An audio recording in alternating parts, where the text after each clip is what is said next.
नमस्कार. Logic liberty चॅनलमध्ये आपले स्वागत आहे.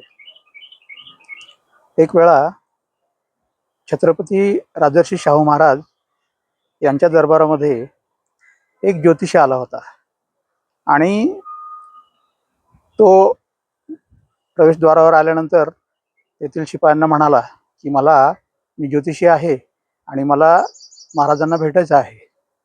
त्यानंतर ज्योतिषाचा तो ज्योतिषी आला आहे हे सांगणं हे शिपायांनी महाराजाला सांगितले की महाराज असं असं एक ज्योतिषी आलेला आहे आणि तो भविष्य सांगतो आणि तो आपल्याला भेटू इच्छितो आहे. त्यानंतर महाराजांनी शिपायाला सांगितले की एक काम करा, त्या ज्योतिषाला आजची रात्र आपल्या कोठडीमध्ये डांबून ठेवा आणि त्याला चांगला चोप पण द्या. महाराजांच्या आदेशानुसार शिपायांनी त्या ज्योतिषाला पकडले आणि थेट कोठडीमध्ये डांबले आणि त्याला चांगला चोप पण दिला. रात्रभर त्याला कोठडीत ठेवले आणि दुसऱ्या दिवशी महाराजांच्या आदेशानुसार त्या ज्योतिषाला शिपाई महाराजांच्या दरबारामध्ये हजर केले. शिपायांनी हजर केल्यानंतर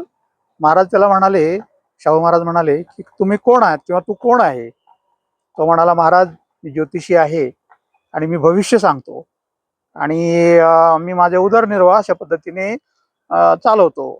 त्यानंतर महाराज त्याला म्हणाले की तू जर एवढा मोठा भविष्य सांगणारा माणूस आहेस, तुला सगळ्यांचं भविष्य कळतं, तर तुला रात्री पोलीस आपलं अंधार कोठडी मिळणार आहे आणि चांगला मार पण मिळणार आहे, चोप सुद्धा मिळणार आहे.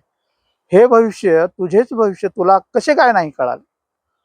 आणि तुला जर तुझेच भविष्य समजत नसेल, तुझ्या भविष्यामध्ये काय होणार आहे हे तुला कळत नसेल, तर तो इतरांचे भविष्य काय सांगणार?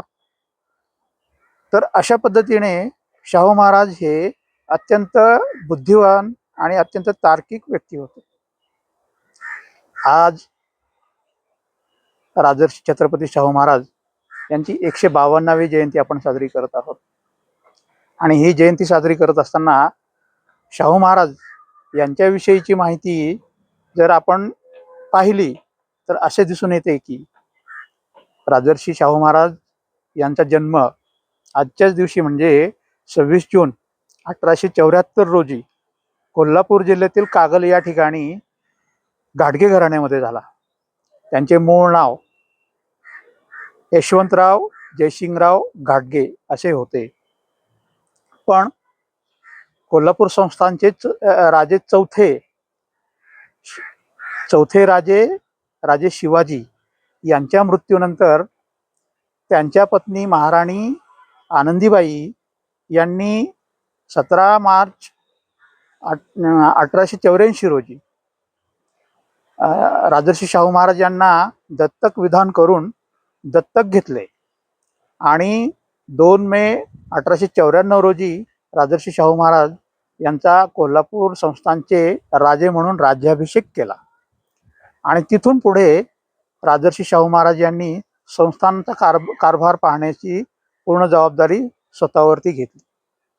आणि हे करत असताना, संस्थानाची जबाबदारी पार पाडत असताना छत्रपती शाहू महाराज यांनी इतके अलौकिक कार्य केले, इतके समाजाला न्याय देण्याचे मोठे महान कार्य केले की त्यांच्या राज्यामध्ये, त्यांच्या संस्थानामध्ये शिक्षणासंदर्भामध्ये आणि नोकऱ्यांमध्ये त्यांच्या संस्थानातील नोकऱ्यांमध्ये बहुजनांसाठी 50% आरक्षण देणारे राजर्षी शाहू महाराज हे भारतातील सर्वात पहिले राजे होते. त्यानंतर शिक्षणासंदर्भात जर त्यांचं कार्य आपण पाहिलं तर राजर्षी शाहू महाराज यांनी आपल्या संस्थानामध्ये मोफत आणि सक्तीचे शिक्षण देण्याचे सर्वप्रथम महान कार्य सुरू केले होते त्यांच्या संस्थानामध्ये. आणि हे शिक्षण देत असताना जर एखादा पालक आपल्या मुलाला वेळेवरती शाळेत जर पाठवत नसेल तर त्या पालकाला 1 रुपया दररोज दंड करण्याचे आदेश सुद्धा शाहू महाराज यांनी आपल्या संस्थानात काढलेले होते. अशा पद्धतीने अत्यंत लोककल्याणकारी आणि अत्यंत सामाजिक सामाजिक न्यायप्रिय असणारा राजा म्हणजे राजर्षी छत्रपती शाहू महाराज.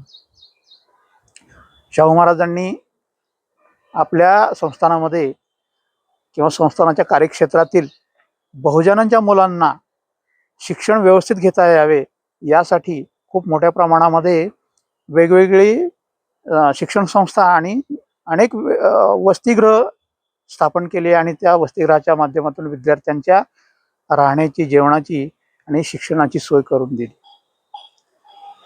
इतके महान कार्य करणारा भारतामध्ये आतापर्यंत क्वचितच एखादा राजा आपल्याला पाहायला मिळेल. त्यांचं आणखीन एक महत्त्वाचं उदाहरण म्हणजे ज्यावेळी विश्वरत्न आणि जागतिक कीर्तीचे विद्वान डॉक्टर बाबासाहेब आंबेडकर हे विदेशात जाऊन शिक्षण घेतात, परंतु काही आर्थिक अडचणीमुळे त्यांना ते शिक्षण थांबवावं लागतं.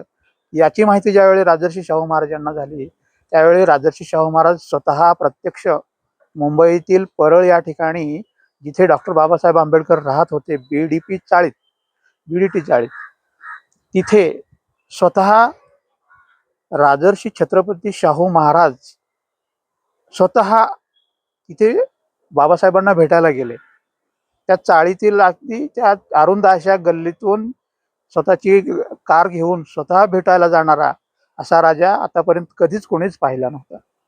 आणि कारण त्यांना जाणीव होती की विद्वत्ता आणि हुशारी आणि विद्वानांची त्यांना जाण होती.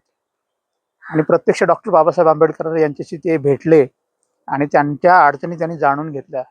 आणि त्यावेळी त्यांना असं कळालं की डॉक्टर बाबासाहेब आंबेडकर यांचं जे विदेशातील शिक्षण आहे ते आर्थिक अडचणीमुळे थांबलेलं आहे. आणि ही माहिती म्हणजे हे त्यांना कळतात लगेचच छत्रपती शाहू महाराज यांनी खूप मोठ्या प्रमाणामध्ये डॉक्टर बाबासाहेब आंबेडकर यांना आर्थिक सहाय्य उपलब्ध करून दिले आणि पुढील शिक्षणासाठी तुम्ही अजिबात थांबू नका आणि तुमचे शिक्षण पूर्ण करा अशा पद्धतीचं मार्गदर्शन सुद्धा. आणि अशा पद्धतीचं ज्याला आपण म्हणतो की एक खूप मोठे सहाय्य करणारा राजा म्हणजे राजर्षी छत्रपती शाहू महाराज. अशा या अत्यंत महान आणि अत्यंत सामाजिक न्यायप्रिय अशा या महान राजास आजच्या त्यांच्या जयंतीनिमित्त विनम्र अभिवादन. जय शाहू, जय शिवाजी, जय महाराष्ट्र. धन्यवाद. थँक्यू.